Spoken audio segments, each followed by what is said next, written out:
Hi everyone, good evening. Namaste.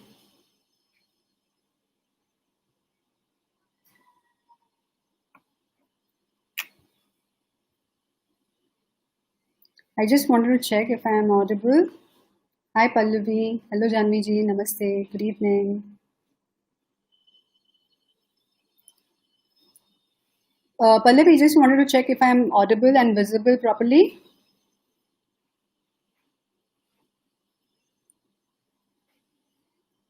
Hi Mom. Good evening. Oh, perfect, perfect. So good evening everyone. I'm just going to take another minute and then I'm going to start the session.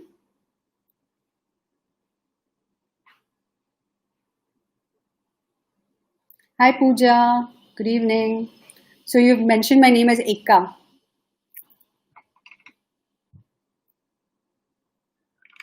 Namaste.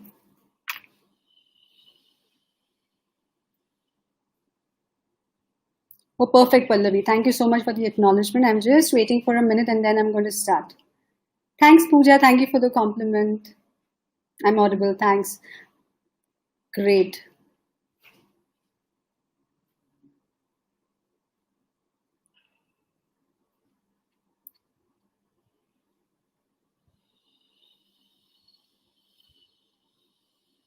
That's okay, Pooja. Thank you. Okay, so let's start. Hi, everyone. Good evening. My name is Ekta. I'm director of Dr. Paras Wellness. A warm welcome to another session of Mental Strength Professional. So, to begin with, I would like to first, say something about us. Who are we, and what do we do? So, we are a team of coaches, counselors, hypnotherapists, Reiki healers, NLP practitioners, mindfulness practitioners, and we aim at building mental toughness in people. So, since July, one of our professionals, we go live each week and share some insights about different topics. I'm sure you're watching all the videos and blogs that we post, post our live sessions. Last week, I spoke about how communication can effectively strengthen a relationship. So I am really overwhelmed with the response that I've been receiving from you all. Thanks for your feedback and support for this journey of mental strength professional. So, let's move on to today's discussion. This time I have Coach Shalaka Tambe with me. I am just going to get her in the room. Hi, Shalaka. Good evening. Namaste. Hi, Ekta. Good evening. Namaste. So, Shalaka, we already have Pallavi, we have Janvi ji, we have my mom, Kalpana, Pooja, who have already joined us, and we are very much audible. So, I am just going to go ahead with our conversation. Okay. So Shalaka, from her personal experience, and her ardent research, she has weaved a beautiful series on emotional harmony for joyful pregnancy. And so, from this series, she would be addressing a very delicate and a sensitive topic today, that is creating your emotional nest during pregnancy. So, Shalaka, I'm not going to waste a single minute. Over to you, and I'm just going to go offline. Okay. Thanks, Ekta, for that initiation. And hi, everyone. Thanks for joining us. And myself, Shalaka Tambe, and I'm a mental strength professional with Matrix. And as Ekta just mentioned, today I'm going to talk about a very delicate and distinct topic, quite an interesting one as well. And today is our second session in the series called Emotional Harmony for Joyful Pregnancy. And today's topic is creating emotional nest during your pregnancy. So, what do I mean by that? What do I really mean by emotional nest? So, today's session is all about creating higher awareness, higher self awareness, creating higher awareness about the environment, and how the would be mothers can create a space of comfort and their strengths for themselves. So the focus is on creating comfort and your own strengths through higher emotional awareness. Just but before we get into the details of today's topic, let me just quickly, share with you some quick highlights about the last session that we did. It was on 22nd July, and it was about understanding your emotional changes during pregnancy. So the important elements I shared during that session was we have four fundamental elements which we can work upon to build our emotional well-being. And those elements were emotional knowledge, emotional awareness. The emotional knowledge part we did in the first session. The second element is emotional awareness that we are going to deal with today. The third is mental strength. I'm also going to touch a bit upon the mental strength part in today's session as well. And the fourth element is the mindfulness during pregnancy. So I had shared with you these four fundamental elements during our first session. And today's session is about the second element, emotional awareness. So when I say emotional awareness and when I say how to create your emotional nest, what do I really mean by it? Let's get into today's topic. Now, many a times when we talk about emotional well-being, it might happen that, and there is a possibility that we think about our emotional well-being when we are facing some challenges, when we are facing some external or internal issues. And at that time, we find the need of addressing this space, and naturally so. However, sometimes this can become a roadblock in proactively approaching the emotional space and proactively exploring that how can I integrate the many benefits of emotional awareness into my current situation. So not just looking at it when I'm having some challenge or some issue, but how can I proactively work towards increasing my emotional awareness. And if you see, the purpose of this series is exactly that, how we can have a positive proactive approach towards building our emotional well-being, also our mental well-being. So in that context, today's topic is very relevant, very beautiful also, and important also according to me. So when I said positive proactive approach in building our awareness, I'm saying how can we, tap into the positive benefits and how can we drive our emotions to give us a joyful space? How can we use our emotions to build a more joyful space? Similarly, how can I raise my emotional awareness, which will help me in building a very healthy and joyful bond with the baby in the womb? So these things are very sensitive, very delicate, and very beautiful if we really proactively integrate into those 9 months. So then the next question comes. This was about emotional awareness. What is emotional nest then? So let's explore this together. Women have this wonderful gift from nature where they are given the opportunity to carry a life inside of them. And for the 9 months that the woman carries the child inside her womb, the womb is like the most safest place. It is the most protective environment where the new life is getting nurtured and built. And in a sense, it is that protective nest that really enables the fetus, enables the child to grow to its full potential. So it is a safe and protective environment. Similarly, a woman is also going through her own journey from a woman to a mother. And the way the baby needs the utmost protection and support of the womb, the woman also needs her own emotional space, her own emotional space of comfort, strength, and compassion. And that, for me, is the emotional nest for the would-be mother. So if you ask me what is emotional nest, it, it is made up of three elements for any woman. It is her emotional comforts, it is her mental strength, and it is her self-compassion. So these three elements will help her build a wonderful emotional nest for herself, which is going to be very crucial for her in becoming a mother. So in the journey of womanhood to motherhood, this emotional space is going to play a very important role because it's not just the baby that is getting born. Along with the baby, the mother is also getting born. It's like a new birth for the woman. So the way the baby is born on the day of delivery, it's also a mother who is being born. And so it's very important to create this own space for her. And it's the 9 months that are there during the pregnancy are a wonderful opportunity to do that.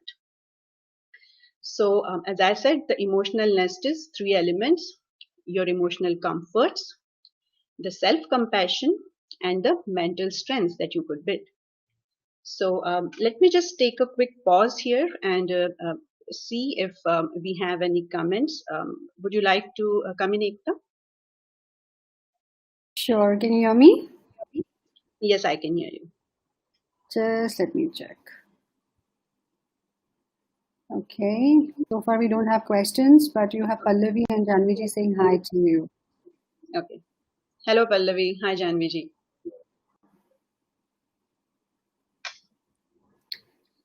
You have done a lot of detailing, Philippa, because slowly, steadily, you are unwinding things and telling us in detail. It's really, really a lot of research, I would say. I do remember back then, when we started talking about this particular topic, you have been doing a lot of research. I also remember you mentioning that you have had a dialogue. You've had various dialogues with a lot of expecting mothers, Yeah. gathering their experiences of this journey of 9 months, and Yep. also you have your own experience. Yep. So it's a beautiful, the entire sessions or the information that the way you have weaved it, it's really really awesome.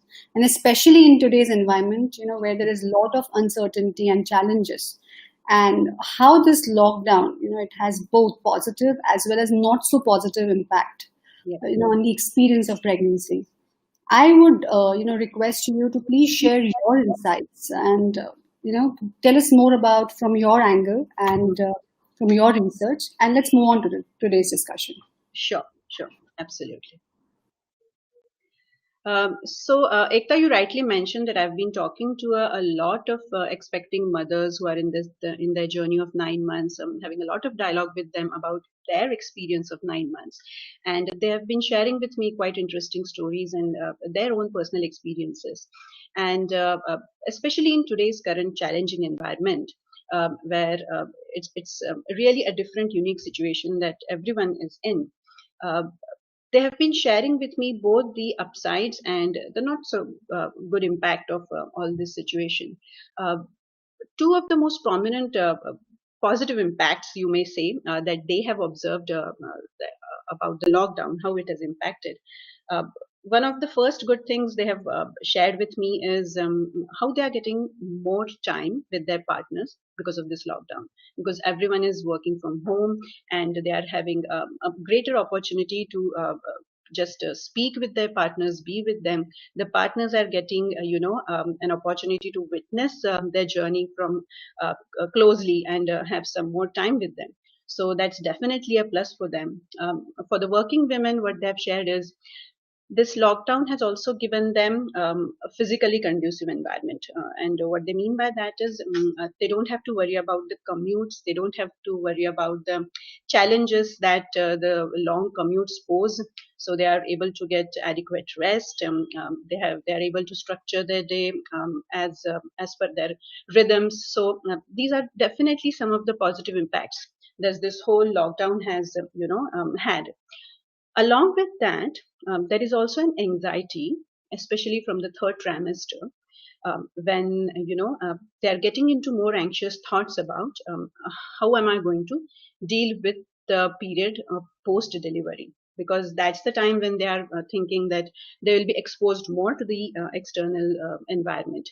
Till now they are safe in their home, they can take care of themselves, they can take all the precautions, but from the delivery day itself, there are a lot of anxious thoughts that they are trying to deal with. Will I be exposed to a lot of people out there? How would that day? How would it affect during my delivery day? Then after that, the regular checkups that they will have to go through, take the baby for regular vaccinations, and at that time also they are going to get into the external environment much more. So there are a lot of anxious thoughts around the third trimester and especially the postpartum period.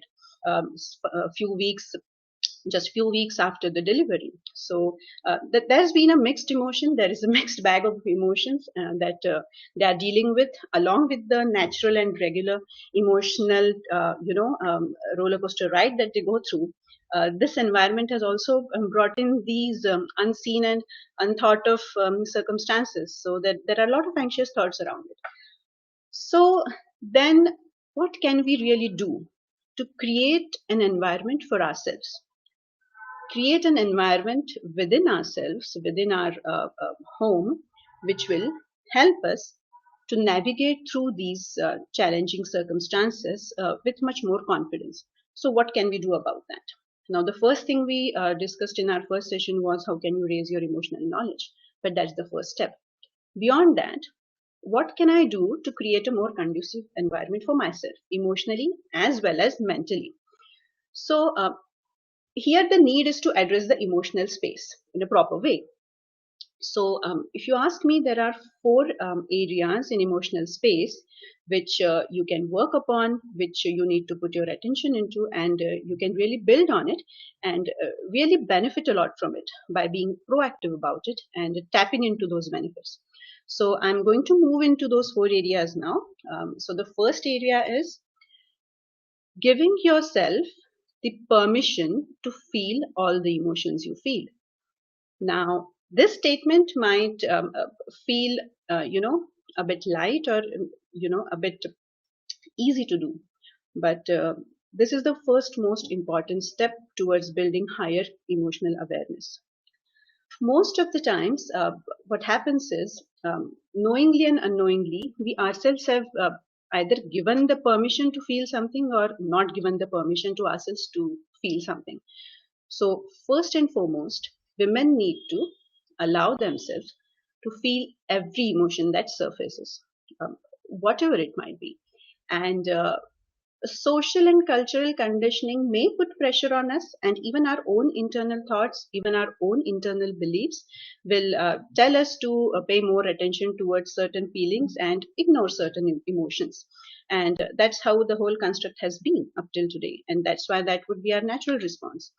uh, but however, the focus should be on allowing yourself to feel each and every emotion. And to feel, the first step is acknowledge. So the first step is whenever your feelings and emotions are rising to the surface, just acknowledge them. That is the first step. Now, why is this important? I mean, easier said than done, and easier, said than experienced. Now, but why is this really important? We have to address this from a very non-judgmental space. Any thoughts, any emotions, any feelings for that matter, if you keep ignoring them for a longer time, they come back with much more intensity to us. Now, this is true for any emotions at any stage of your life, but especially during the pregnancy period. If you keep avoiding certain feelings, if you fail to connect with certain feelings, if you miss out on connecting with some, even the positive emotions that might be surfacing and might be trying to tell you something, if that happens during the course of the 9 months in each trimester, uh, there is a possibility that those emotions might come back to you with much more intensity during the postpartum period. And this is very important to remember and be aware about, that the postpartum period is a very emotionally vulnerable period for anyone. I've experienced it myself. I mean, uh, we go through a lot through the 9 months. The delivery day itself puts a lot of stress and, stress to our body, to our mind, to our emotions. So we are kind of drained off after that whole process. And that is the most vulnerable period. And that is where the utmost care is needed. And the work for that has to happen during the 9 months. So remember, if you really wish to have a very, what you say, um, easy, not easy, but a calming and much more peaceful postpartum period also, it is important to acknowledge and just feel all the feelings that you are feeling during all the trimesters. And that is very crucial to take care of your health and sail through the postpartum period. That is why the first step I'm emphasizing on, allow yourself to feel each and every feeling. Let them come, let them arise, acknowledge them, let them pass through your body. Because any feeling, any emotion, if suppressed, remains with you in the energy form. And if you don't release it timely, then it will come back to you with much more intensity. And similarly, with the case of positive emotions, there are many positive emotions that are emerging, that are trying to surface, tell you something. But if you lose to connect with them, if you lose those points, those really beautiful pointers, then you miss out on enhancing your emotional well-being. So with these two factors, it becomes very important to have this first step: acknowledge all your emotions. Now, after the first step, the natural most important, once you have this knowledge, once you are getting attuned to your own emotions, the first step helps you to get much more in tune with yourself also. Now these are the skills which we usually do not learn through our life course, but pregnancy is a period which gives you this opportunity to learn how to connect with your feelings and emotions, how to tune yourself with your inner energies. So this first step helps you in tuning yourself. Now, once you're tuned to your emotions, it becomes much more easy to build a higher awareness about it. Now that you know your emotions, you can work upon raising your awareness about it. So the first step is done. Now the second is the most important, and one of my most favorite aspects, you might say, one of my important takeaways from my pregnancy experience is attending to your emotional cravings. Now this is the most important part. Now here let me just ask a quick question to all of you. What do you understand by emotional cravings? Or let me put it in a more simple way. What do you understand by the word craving? You can put your thoughts in the comment section. We can address this as we go along the session. But just a question out there for all of you to ponder. What do you really understand by cravings? Now, at a very basic fundamental level, cravings are an overpowering experience that your body is giving you. It's an overpowering demand of your body. And for the longest of time, we have been focusing on the physical craving part. And the physical craving part we've been addressing because it is the most easiest to identify with. Uh, you don't really need any conscious efforts to recognize your physical cravings. So it's the most easiest thing to notice about you, and these are the most obvious signals that you get. So craving is an overpowering demand, and we have been focusing on the physical craving part. However, our physical body is just one aspect of our overall being. Our whole being, if you say, or our whole body is made up of three elements: physical, psychological, and spiritual. And even in our ancient wisdom, it is said that a human being is made up of three bodies. What are those three bodies? That is Sthula Sharir, Sukshma Sharir, and Karana Sharir. Now, what are these different bodies that they are talking about? So the Sthula Sharir means the physical form, the form that eats, sleeps, moves, has physical cravings, all the physical aspects. This is our Sthula Sharir. Then comes the Sukshma Sharir. Now, Sukshma Sharir means the body of mind, emotions, feelings, and most importantly, the vital energies that flow through us. So that comes under the Sukshma Sharir part. And the third aspect is the Karana Sharir. Now, what does this mean? Now, this is actually the seed of Sthula and Sukshma Sharir. You can call it as the soul, you can call it as a spirit, but that is the seed from which the Sthula and Sukshma are born. So, our wisdom, ancient wisdom, and our philosophy has beautifully put it into three aspects, that we are made up of these three aspects: the physical one, the emotional one, and the spiritual one. And if you really want to have holistic well-being, you need to nurture all these three elements. So when we focus on the physical craving part, we are definitely taking care of our physical nourishment. However, we also need to focus on the emotional cravings. And believe me, the emotional cravings are there because our body will demand certain things which it needs. So the emotional cravings are equally important to address. Now, but because we are, so much conditioned to focus on the physical part, we miss out on attending the emotional cravings. We miss out on the signals that we are getting. Our mind-body interaction is constantly giving us some signals, and we miss out on those signals. And this is a wonderful opportunity to really connect with those feelings that are emerging. So, attending to your emotional cravings. To give you an example, I will give you a couple of simple examples. Many a times, you might feel like just sitting doing nothing. That's okay.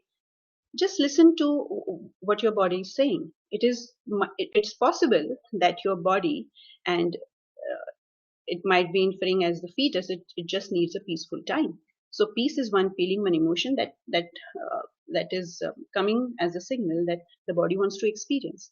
So take that as a signal and cut yourself off from the activities that you are doing and just take that rest. Just allow yourself to be in peace, so that way you can connect.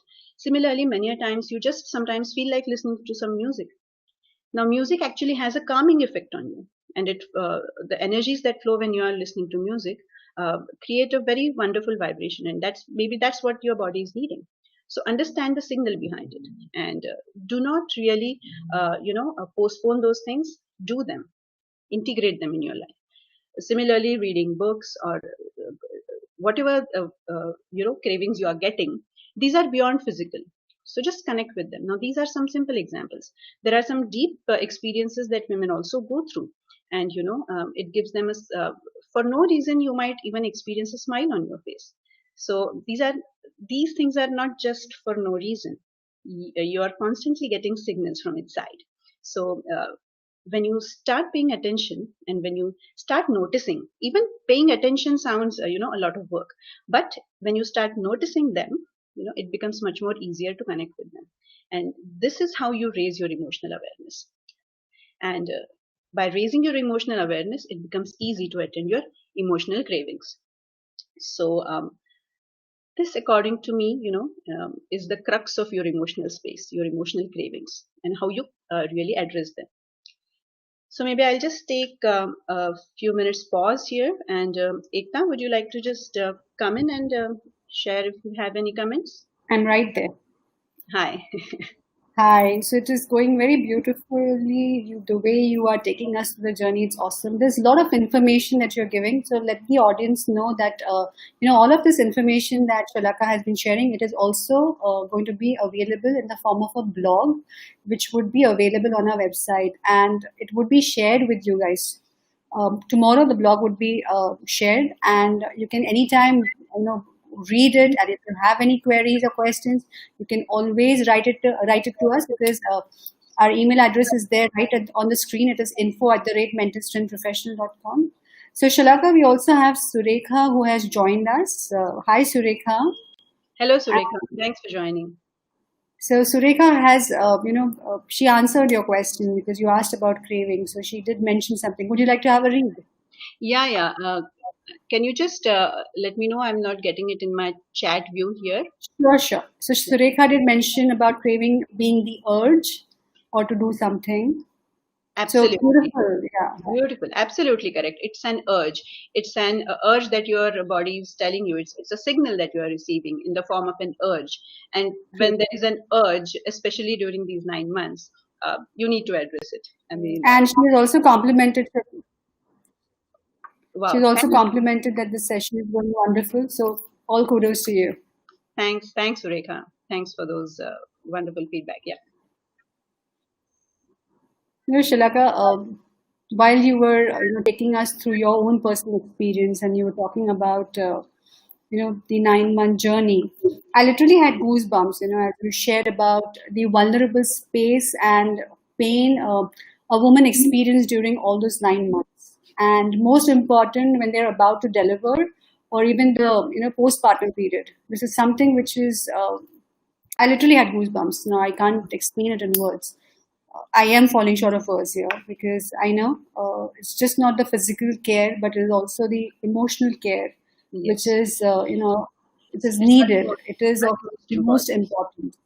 Yeah. And yes, you have addressed it right. Emotional craving. Yeah. It is the pressing issue, and it needs attention. I love the way you highlighted the three components of human body: the Sthula Sharira, the Sukshma Sharira, and the Karana Sharira. Now, quite an insightful journey so far, Shalaka. Thank you so much for sharing. Thank you. So, Shalaga, I just have a couple of questions with me. I have literally 5 questions, but we'll see how much we are able to, because yes, we may fall short of time. So, these questions I received this morning. Okay. So the one of our client's name is Deepthi, and she has mentioned a question. Just give me a minute. I am just opening my email and just sharing it with you. Just give me 1 minute. Sure. So her question is, do I need to be constantly alert to be in touch with my emotions? Yeah. So over to you. What would Yes. you like to tell Deepthi? Yeah. It's a very good question, and more so important during the 9 months. So thanks for that question, Deepti. I would really like to address that.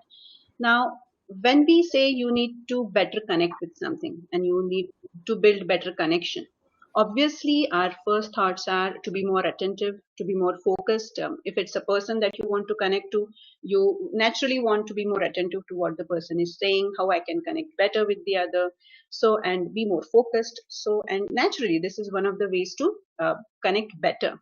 But when it comes to emotions, especially connecting with yourself and your own emotions, uh, I would say it is much more important to be in a relaxed, state of mind, and be more accommodative of your thoughts and feelings. So, because if you constantly keep yourself on the alert mode, you might also put a lot of your energies into the focus part and then miss out on the things which are emerging within yourself. So, in the case of emotional connection with yourself, you have to be much more relaxed. And the most important thing is much more accommodative of all your thoughts and feelings. That's why the first step, which I mentioned, is very important, that you allow all the emotions to surface and just be accommodative by acknowledging them. So you don't have to be, taking the approach of, no, I need to be alert. I need to be alert for my emotions. Okay, what emotion am I experiencing right now? Uh, that would put you in unnecessary pressure also, and that's not the aim of creating more awareness. You just need to be relaxed and more accommodative of all your thoughts and feelings, and not approach it from a focused way, but just being there with yourself in a relaxed way, so that all your thoughts and feelings can be accommodated into your awareness. That's how I would say you need to address this. I hope I address your question correctly. And if you need to explore more about this, you can always write to us, and we can have a discussion in more detail about it. Absolutely. And our email address is mentioned on the screen. It is info@mentalstrengthprofessional.com. So, guys, if you have any questions, any queries, you can mail it to us, and one of our team members will definitely answer. And in case if you have any specific question related to pregnancy and this matters, please, write it to us, and Shalaka will be very, very happy to answer. Yes, sure. So that was really, really an insightful one. You just beautifully mentioned about the body and mind connection here. Very, one needs to be mindful about the thoughts, also about what is happening in the body. It's not very easy, It's as not. you said. It's not very easy. Okay, Shalaga. So thanks for that one, and let's quickly move on to the third, Let's move on. Yeah, third area in the emotional space. So yeah, over yeah. to you. Yes. So let's move on to the third area. Now, the first two areas were more about emotional awareness. Now, the second two areas that I'm going to share are going to deal more about the mental strength aspect, how you can build your mental strength. Because with awareness, it is equally important to have a healthy mindset and build your mental strength during these 9 months for the journey of parenthood and motherhood that you are going to embark upon after delivery. So, the third element is about building awareness about your mental strengths. Now, what do I mean by that? these 9 months put us through a lot of ups and downs, put us through a lot of questioning yourself, put us into a lot of uncharted territory. You are thinking about a lot of things which are unknown to you. So it's really like charting an unknown territory. And this might sometimes really impact you in a way that you might lose touch with your inherent strengths and qualities. Women sometimes tend to really lose their focus and lose their touch with their core qualities. Every woman has some core strengths, emotional as well as mental, which they have, developed through these years of life, and there are some inherent strengths also. But these 9 months put you through so much churning that you might lose your connect with those strengths. And at that time, it is very much important to constantly remind yourself about the strengths that you have. And every person has their strength, their best, their strength areas. And by focusing on them, you are actually working on your mind and keeping it healthy and fit for the journey ahead. Now, for example, let me share with you. I'll start with an analogy that how anxiety and fear, as I had mentioned in the last session, how they overpower you during the third trimester because you are going closer to the uncharted territory. So, anxiety and fear often, put us into a space of inadequacy, and that's where we really start questioning our abilities. It might happen, and it so happens with many women. So, the best way to deal with anxiety and fear is to reaffirm yourself about your strengths and believe in your core internal abilities. Just to give you two quick examples, and this you have to work on proactively because this will help you during your journey in motherhood. The first example I would give is if you are someone who is good at time management, reaffirm yourself with the thoughts that this is the skill that I have inherently, and this might be helpful for me in these 9 months. This will also be helpful for me in managing my days with my baby better. Now, this will constantly build your mental strength. This will constantly put you in a space of adequacy, and as you keep reassuring yourself about these strengths, it helps you tremendously. The second example is if you are someone who is good at organizing and planning things. I relate with this example because I've always believed that I'm very good at planning and organizing, and I kept reminding myself, and I kept uh, reassuring myself that actually this is a strength that I can use even right now in these 9 months. I could plan better, I could organize things that I needed better, and it also gave me a sense of self-efficacy that yes, I'm managing this. I can do this one step at a time, and it could also help me while my initial days with the baby, and it really did help me. The planning part, the organizing part, it really helped me, and it kept my mind busy in a very positive proactive way.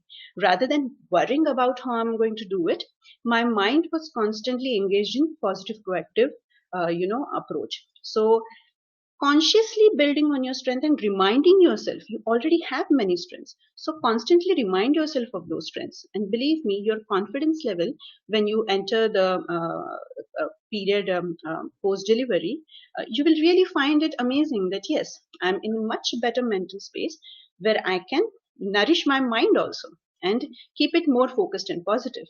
So, this third aspect of building your mental strength is more about reminding yourself about your core strengths and your core, abilities. So, build instead of building, you can also call it as reinforcing your strengths and beliefs about yourself. And this would be very helpful for you in your journey as motherhood. Now, and as I said, it is one of the best ways to deal with anxiety and fear.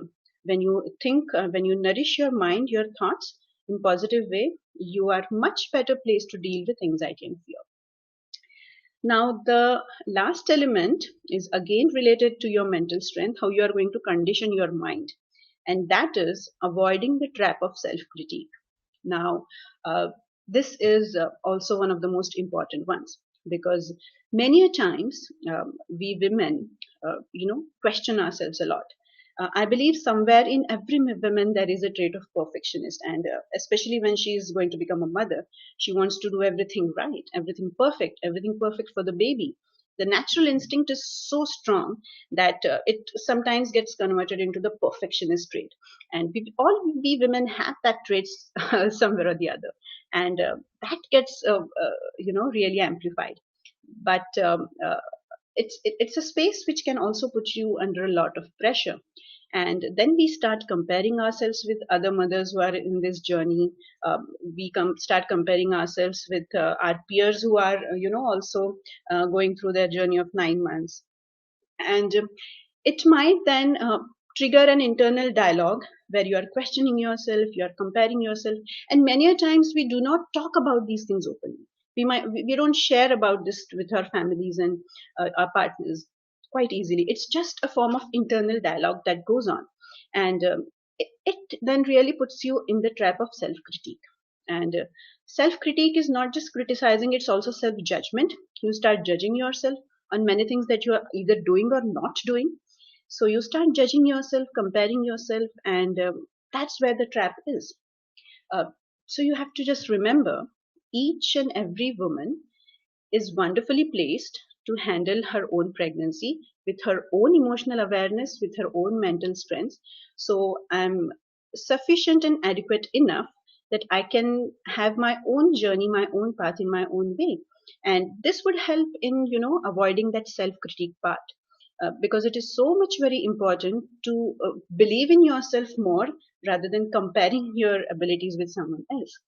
And I'm addressing this because I know I have gone through the similar things, when, and especially I used to compare with, how the previous generation or the generation of my grandmothers, how they would have done it.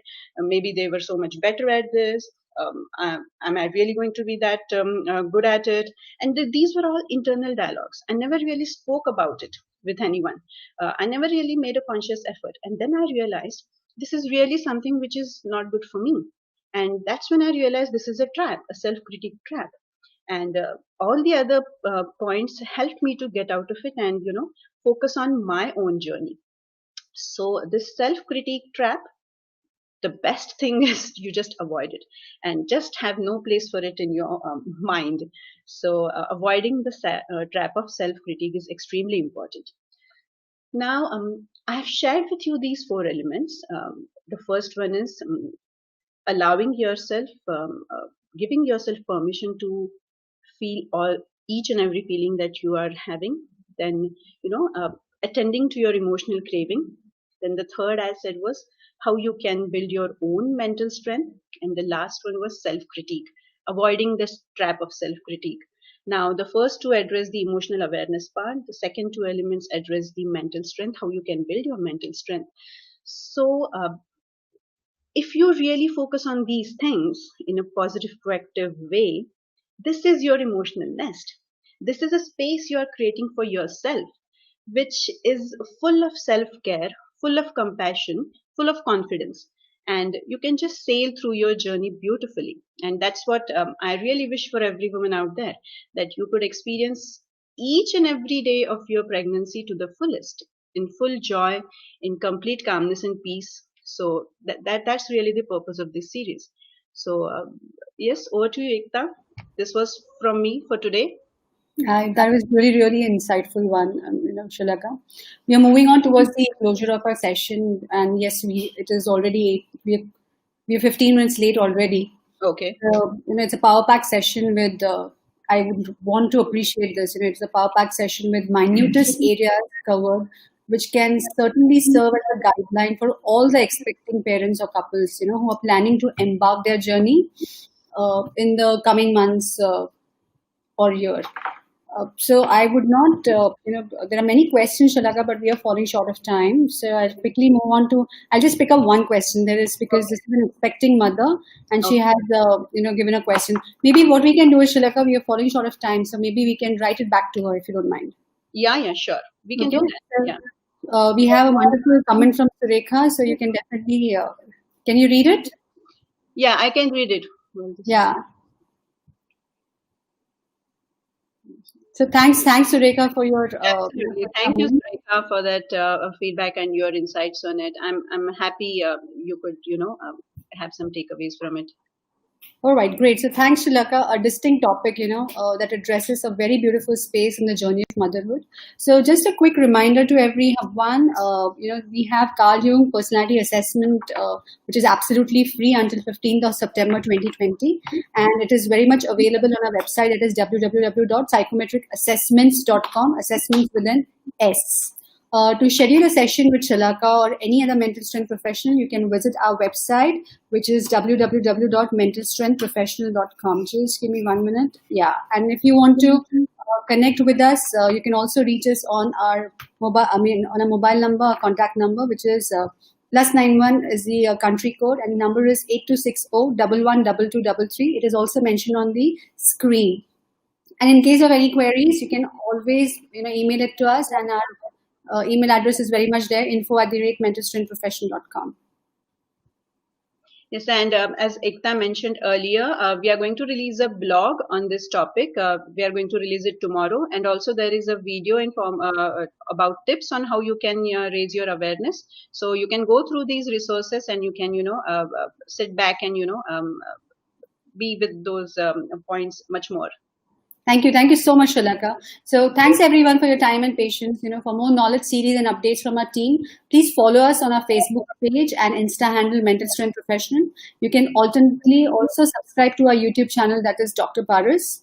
So thank you so much everyone for your patience, and I will see you next week. Thank you. Namaste. Thanks, Shalaka. Thank you so much. Thanks everyone for joining. Namaste. See you next time.